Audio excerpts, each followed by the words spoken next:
Saya siap untuk di tes DNA. Apapun hasilnya ya. Apapun hasilnya. Mau nanti haplogrupnya G atau J1 atau mau F. Kalau secara antropologi, saya meyakini diri saya ini adalah ras Nusantara ya. Jangan-jangan nanti sampai G, Gus.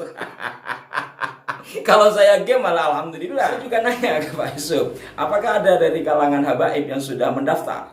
Menurut beliau belum ada. Ingin pengetahuan kita atas sesuatu yang selama ini masih terselimuti oleh tabir-tabir kepalsuan. Assalamualaikum warahmatullahi wabarakatuh. Salam jumpa, salam sejahtera untuk Anda semua. Salam persaudaraan dari kami Arasbilan Channel.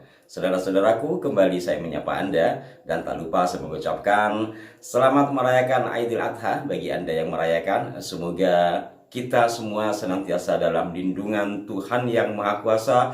Dan dalam momentum Aidil Adha, kita pasti mengingat kisah bagaimana keteguhan Nabiullah Ismail. Semoga kita semua bisa mewarisi sifat keteguhan hati di dalam menegakkan kebenaran, di dalam menaati perintah Tuhan. Amin.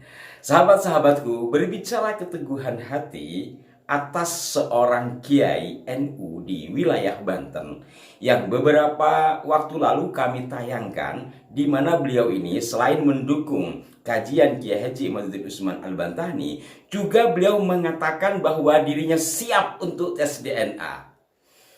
Nah, beberapa waktu lalu sahabat kami Pak Yusuf Marsya dari Pada Suka TV mengumumkan untuk mengajak dari sebuah kalangan, baik dari Ba'alwi, masyarakat umum, ataupun dari Terah Wali Songo atau yang mengaku Terah Wali Songo untuk tes DNA.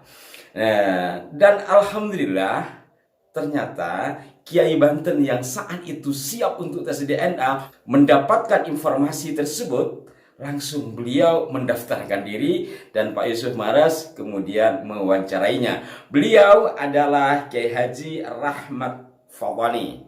Ya, beliau pernah menjabat sebagai ketua MUI di wilayah Banten ya, di daerah Banten, kemudian juga yang pasti beliau adalah Kiai NU. Nah, sahabat-sahabatku, untuk mengingat, kita simak beberapa bagian dari apa yang beliau sampaikan beberapa bulan lalu ya.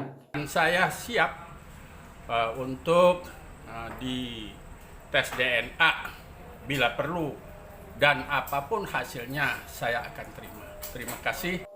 Dari pernyataan beliau yang siap untuk tes DNA apapun hasilnya, kemudian saya komparasi dengan hasil wawancara sahabat kami Pak Yusuf Mars di Pada Suka TV berikut ini.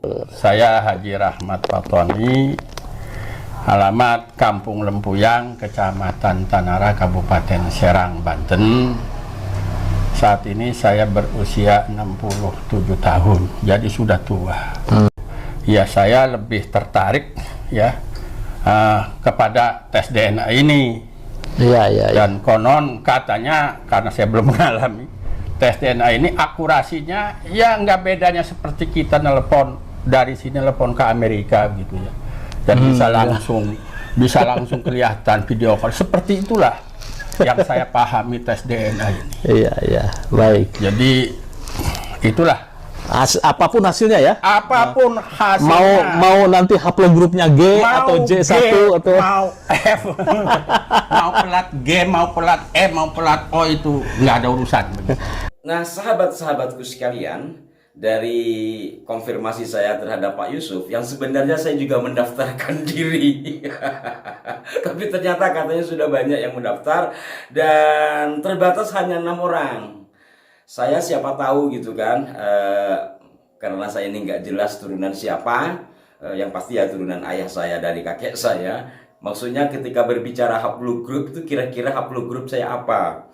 Saya waktu masih satu grup dengan Pak Dr. Arikim dan Pak Dr. Sugeng, saya nanya ada nggak haplogrup M? Madura, ternyata nggak ada. Karena kalau secara antropologi, saya meyakini diri saya ini adalah ras Nusantara ya.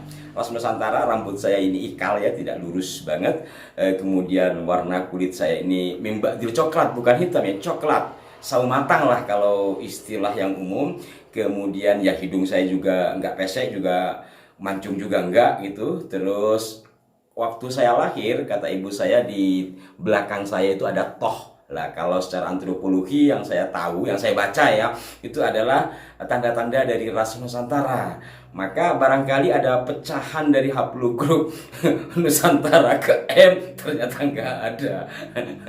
Kemungkinan besar ya O kalau kita melihat dari beberapa tulisan yang pernah dibuat oleh Bu Dr. Herawati Sudoyo ya, pakar di bidang ini. Beliau kalau tidak salah juga petinggi di Badan Riset dan Inovasi Nasional. Nah, sahabat-sahabatku, oh ya, kembali Pak Yusuf nanya, jangan-jangan nanti sampai G, Gus. Kalau saya G malah alhamdulillah.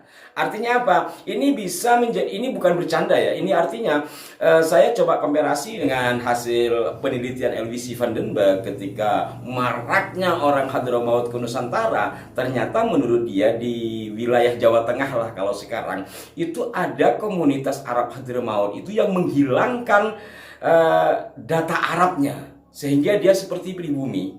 Berikut juga gaya rumah, pakaian dan semua. Walaupun tidak disebut apakah itu Hadramaut dari kalangan pribumi Hadramaut atau dari kalangan habaib. Ya siapa tahu kan, saya nenek moyangnya dari sana, kemudian ternyata ada kelompok habib yang sudah mempribumikan diri gitu, kemudian melahirkan leluhur saya sehingga saya juga jadi G, kan bisa make sense, bisa selaras dengan hasil tilian Vandenberg, bisa saja. Jadi seperti yang pernah saya katakan, kita juga jangan terlalu merasa sok pribumi juga, karena belum tentu juga, jangan-jangan kita ke atasnya malah sama-sama ketika kita melihat dari sisi haplogrup.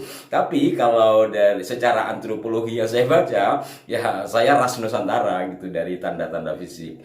Nah, sahabat-sahabatku sekalian, kembali lagi kepada Pak Kiai Rahmat tadi ya. Jadi kesiapan beliau ini menunjukkan bahwa beliau adalah konsekuen, teguh, sebagaimana yang saya katakan tadi di awal. Semoga kita Allah berikan keteguhan hati sebagaimana Nabi Ismail. Ya walaupun tidak persis seperti Nabi Ismail, tetapi apa yang beliau sampaikan beliau laksanakan. Dan tidak hanya pada batas itu sebenarnya. Kalau hanya pada batas itu ya hanya mentok di situ.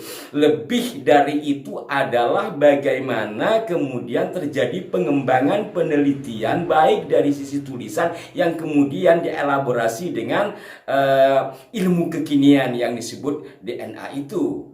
Sehingga umpamanya ada kesimpang siuran data tentang silsilahnya. Kalau melihat ke atas ya secara haplogrup, secara nenek moyang bersama, kan bisa dilihat di sini. Walaupun tentu jujur saya secara pribadi bukan penyembah tes DNA gitu, karena bagaimanapun sama-sama buatan manusia.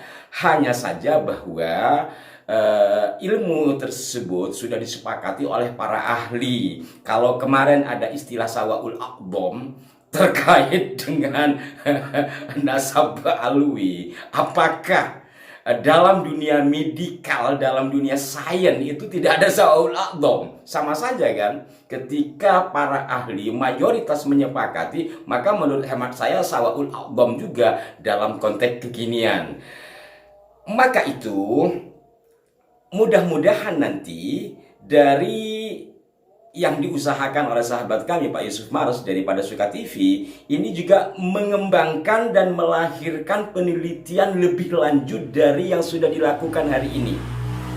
Jadi bukan hanya persoalan gengsi, bukan merasa berani, tetapi bagaimana pengembangan dari penelitian tersebut.